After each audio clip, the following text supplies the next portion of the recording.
Beyblade, Beyblade, let it rip. Lupta să fie dreaptă, metalul curaj așteaptă.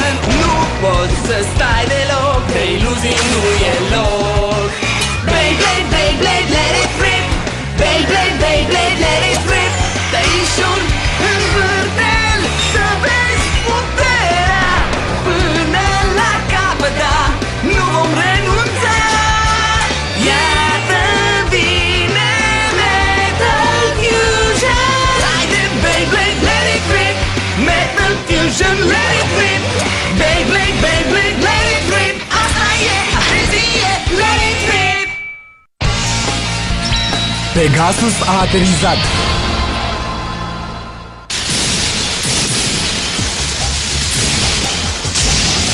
Hai, Sagittario, fi Beyblade!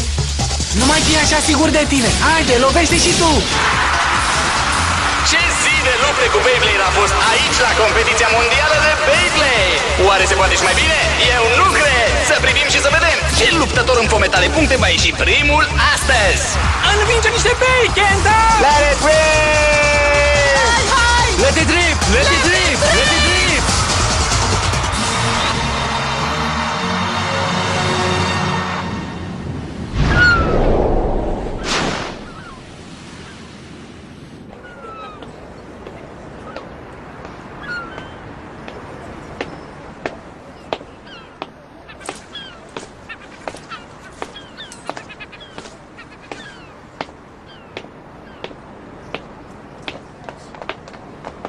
Grăbește-te! Meciul a început deja! Vine acum, vine acum!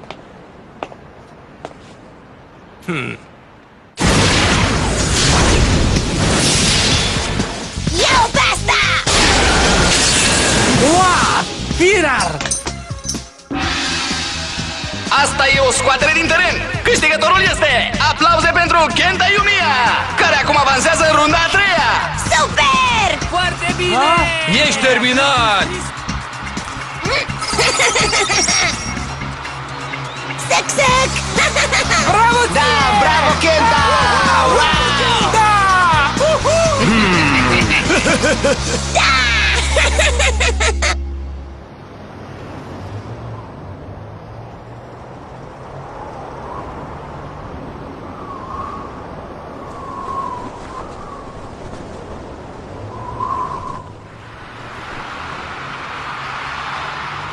Fan Beyblade, pregătiți-vă pentru sferturile de finală! Primi în arenă Koji Yamada vs Kenta Yumiya!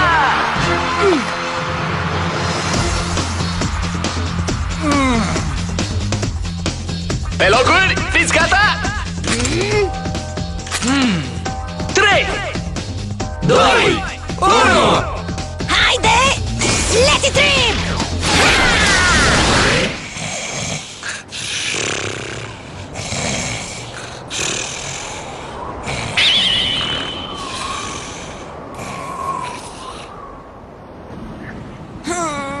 După toată munca am reușit doar să ajung în primii 8.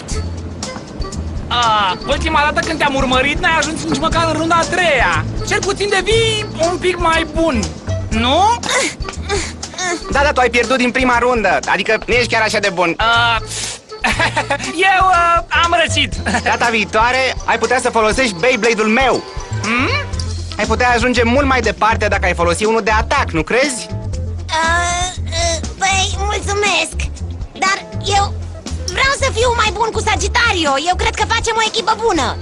Știu că putem câștiga împreună. Nu-i așa, prietene Sagittario? Da, da, păi cred că nu înseamnă mare lucru dacă nu câștigi cu propriul tău Beyblade. În final, singura modalitate să devii mai bun este să exersezi, nu? Super! Hai să ne adunăm puterile și să ne antrenăm! Hai să mai avem o confruntare! Hai! Hei, băieți, priviți! Cum de s-a făcut așa de târziu? Trebuie să ajung acasă! Ne confruntăm mai târziu, Kenta! Let it rip, băieți!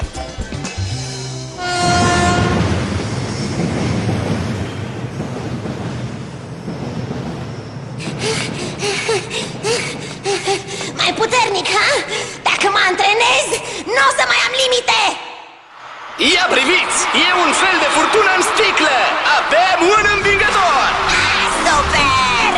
și domnilor, aplauze vă rog pentru câștigătorul turneului național și deținătorul titlului de luptătorul numărul 1, Kenta, regele Beyblade-ului Unmia!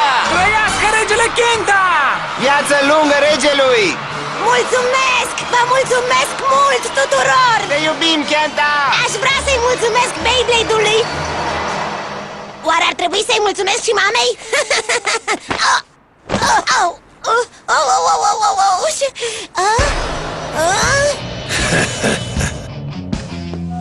Care-i problema ta? Am căzut în fund. Ce? Ți se pare amuzant? Deci crezi că e o glumă, puștule? Un derbedeu ca tine să se întâlnească chiar cu domnul Benkei, ha? Dar îmi pare rău, n-am făcut-o intenționat. Asta nu e chiar important, nu-i așa, micuțule? Nu e? Nu! Și ca să îndrepți răul, trebuie să-l înfrunți pe domnul Benkei într-o luptă Beyblade. Dacă pierzi, îți luăm punctele. Chiar toate? Voi sunteți vânători, nu-i așa? Ce drăguț ai observat! Și știm că ai destul de multe puncte salvate. În niciun caz! Nu pot să vă dau toate punctele mele Beyblade! Dacă le vreți, intrați într-un concurs și câștigați-le cinstit! Așa se face! Chiar crezi că am vrea să câștigăm 10 sau 20 de puncte amărâte după regulile standard? Dacă nu vrei să-ți pierzi punctele, trebuie doar să-l învingi pe Benkei. Da, da! O să ne arăți tu abilitățile competiționale ale unuia din primii 8, nu?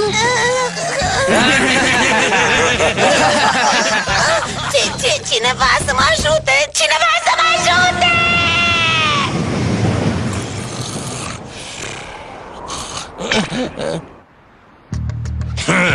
Strigă cât vrei, nu vine nimeni să te ajute.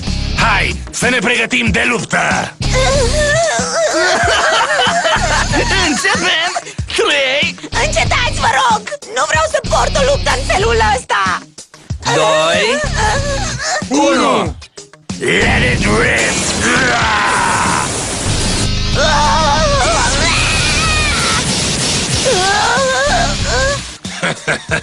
Și bunica răsucește mai tare de atât. Da, cred că ești în primii 8 la categoria copilaș. Haide, Sagitario! Măgădile! Sagitario!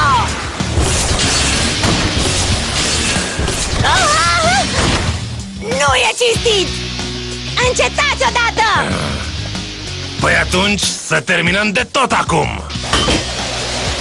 Privește și învață. S-ar putea să vrei să-ți iei notițe. Uite, așa se atacă.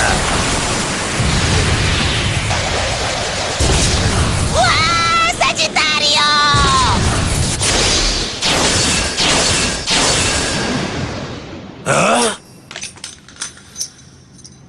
Ce? Cum? Ia! Ce? Hei! Concursurile de Beyblade trebuie să fie amuzante. Dacă te grupezi împotriva unuia singur, nu ești un luptător adevărat. Ce ai spus? Dar tu cine te crezi? Mă numesc Ginga. Ginga Hagane. Ginga? Deci te crezi dur, a? Nu ești isteț dacă te-ai pus în calea luptei mele. Bine atunci. Dacă vrei să-l ajuți pe puști, atunci luptă cu noi! Nicio problemă, tipule. Dar ăsta va fi un meci inegal. 1 contra 5. Ce? Dar nu e cinstit! mai taci! Așa funcționează lucrurile! Deci, vrei să lupți? Sau vrei să-mi dai punctele tale de pe acum? Nu o face! E lupta mea! N-are nicio legătură cu tine! Nu te agita, puștule. Nu voi pierde în fața lui. Bine. Ha, asta nu e o glumă. Tipul ăsta crede că e amuzant sau ceva? Cui pasă? S-o facem! Dați-i drumul!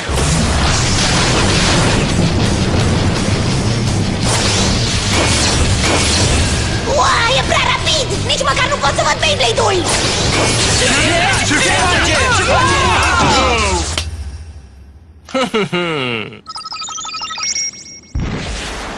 Peste 30.000? Incredibil! N-am văzut niciodată așa de multe puncte! E la un nivel complet diferit! Nu putem câștiga! O să țin minte asta! Wow! Ce grozav!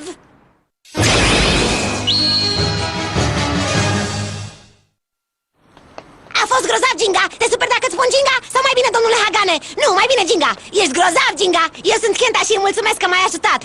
Nu știu cum să te răsplătesc! Să vedem ce am aici! Jumătate de cucoașă? Domnul Frogitucus? Jucărie? N-am nimic. Nu trebuie să mulțumești! Spune-mi doar cine erau tipii ăia! Ha? Cine ăia? Sunt vânătorii de puncte! Vânătorii de puncte? Da! Îi obligă pe jucătorii mai tineri să intre în confruntări necinstite și le fură punctele! Au făcut asta cu mulți dintre prietenii mei! Sunt doar niște bătăuși! Se pare că ticăloși ca ei sunt peste tot. Serios? Nu ești de pe aici? Păi, de unde ești, Ginga? Spune-mi! De unde?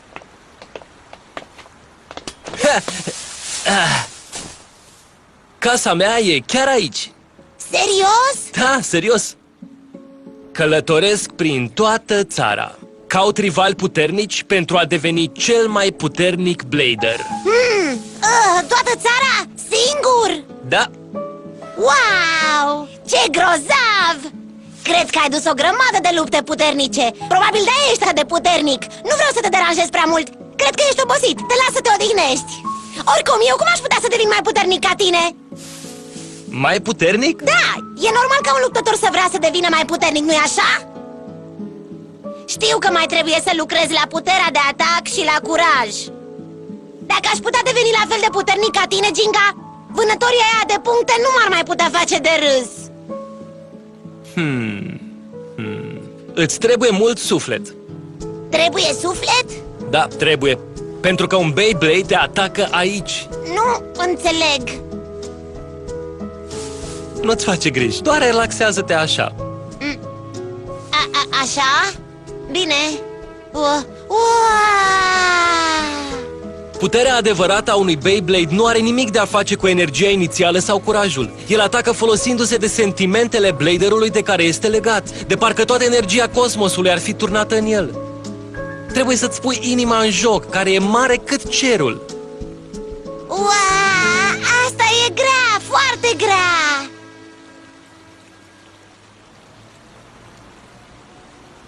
Hei, Ginga!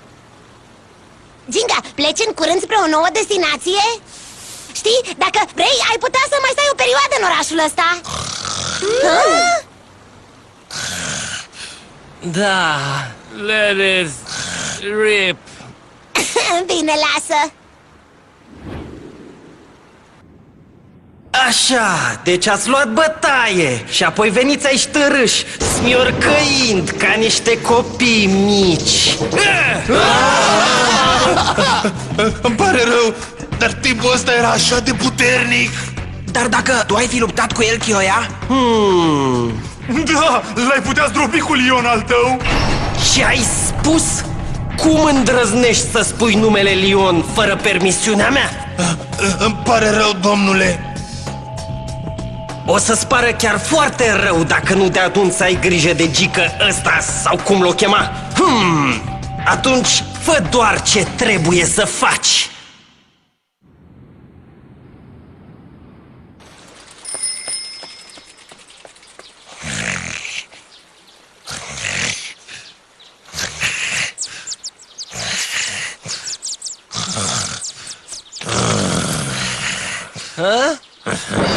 Te odihnești?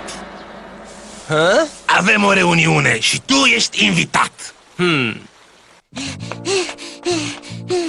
Sper că Ginga e încă aici.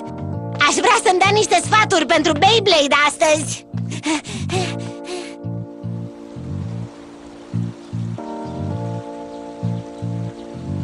Ginga! Se pare că s-a hotărât să se ducă în alt oraș până la urmă. Dar eu credeam că am putea fi prieteni.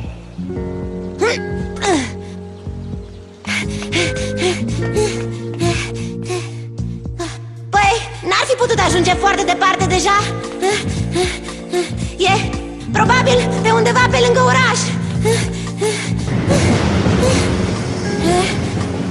Trebuie să-l găsesc. Ginga, unde ești? Nu pot să cred că ai plecat fără să spui un cuvânt. Ginga! Ginga!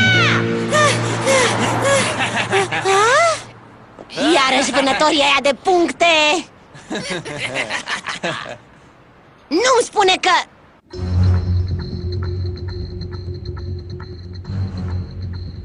Ginga Hagane, ai crezut că ești tare deștept ieri când ne-ai făcut de râs. Așa că azi o să-ți întoarcem favorul cu specialitatea vânătorilor, lupta de 100 de Beyblade. Bine? Accept. 100 de luptători sau 1000? Bine. Acum o să plătești pentru gura aia mare. Da, o să-ți arătăm ce se întâmplă când te pui cu jucătorii de Beyblade. Poate că ți-ar plăcea să ți-ai rămas bun de la punctele tale. Asta a fost bună. Atunci, hai să înceapă petrecerea. 3, 2, 1. Ginga! let it rip!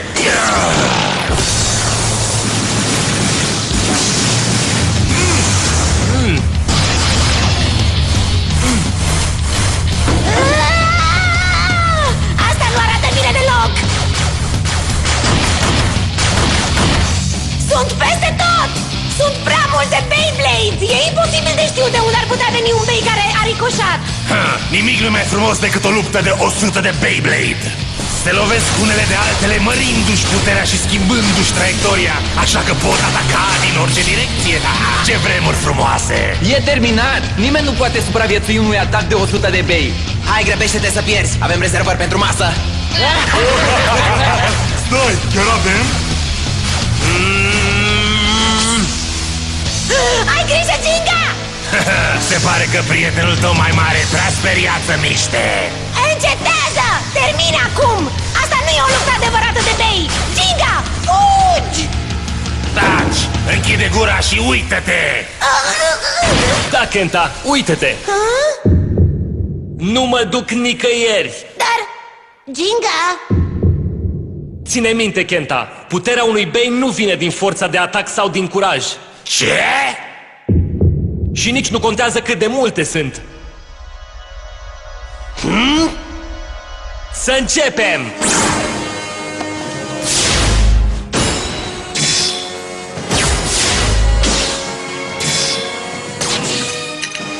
Să înceapă spectacolul Storm Pegasus!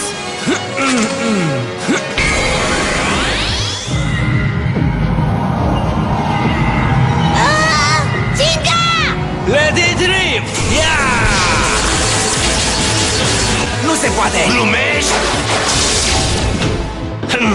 Impresionant! Incredibil! Acum înțeleg ce a vrut să spună! Hai, Pegasus!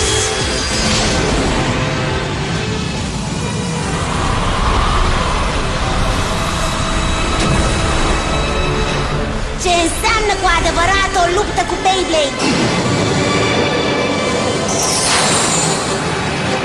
Ce se întâmplă?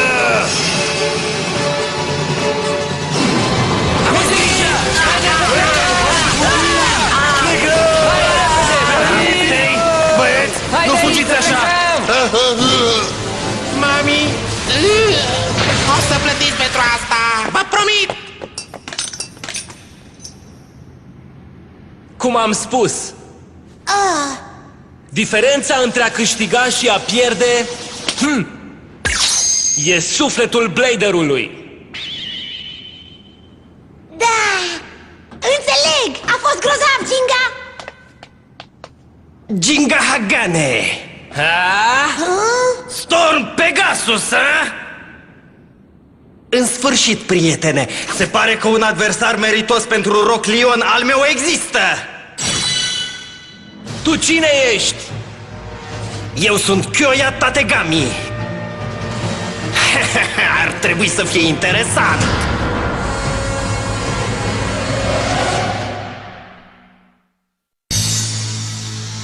În episodul următor, Beyblade.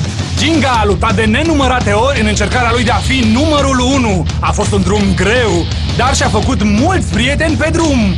Și va avea nevoie de ei, pentru că va trebui să-și înfrunte cel mai puternic adversar, Kiyoya și vânătorii lui de puncte. E un adversar redutabil cu un Beyblade puternic. Rock Leon, prietenii lui Ginga, îi vor fi alături, dar el este luptătorul din linia întâi. Forțele răului luptă împotriva adevăratului spirit al unui Blader.